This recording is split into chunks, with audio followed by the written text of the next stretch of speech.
Did you ever think the business would grow this big? No, sure didn't. Sure didn't. Never thought too much about that. I was more interested in making sure I had enough money in a checking account to pay the bills. And didn't have no computers. Everything was done with a pencil. So, no, but no. What did you enjoy the most about your business? Probably the working part. I like to work. It might sound dumb, but I like to work. I ran the frame rack most of the life of my time there. And that was all full frame cars mostly. And it was heavy work, but I enjoyed it. And I really never liked the office work. I think I was okay with people. I love people, but I just rather work. So I would have to say the most thing I enjoyed was working. Where'd you learn to fix cars?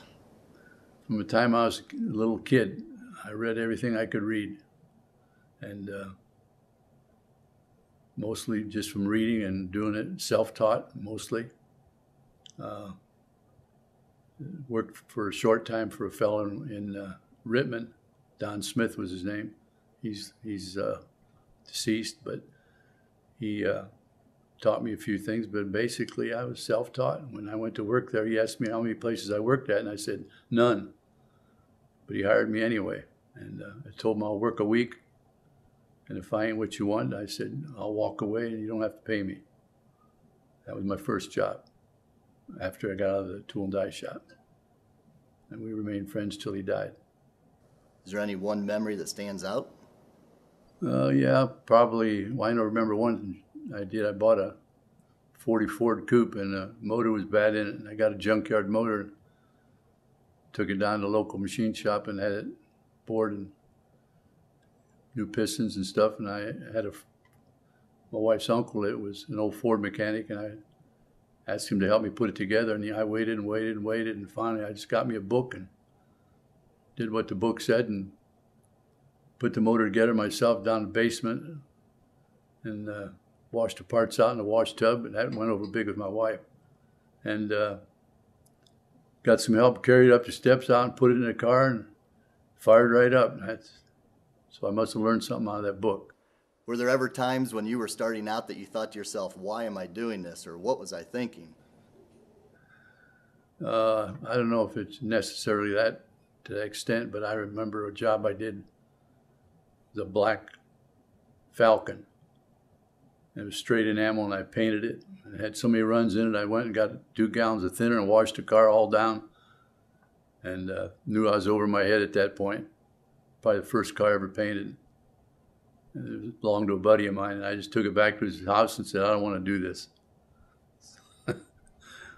From the beginning, did you ever think the boys would someday take over this company? Well, I hoped they would. Most of the time, that's what you work for. Provide for your kids. And they showed interest in it. And Ron was in the business end of it. Dan was probably the best mechanic we ever had. Ron was excellent in the office. And I hoped they would, and so I'm thankful they did. What was something you learned while working for someone else? Well, it's probably something I learned later, but I think I was aware of it even when I worked for somebody else, that if I didn't give him 8 hours of work for 8 hours of pay, and he didn't make any money, and I wasn't going to have a job. So I always tried to do that. I tried to give him 8 hours of work for 8 hours of pay. And I knew that, like I said, if he wasn't paying his bills, I wouldn't have a job. Now, most importantly, who would you say is your favorite son? My favorite son? I might have to say one of my 4 daughters. All right. And last, is there any closing thoughts?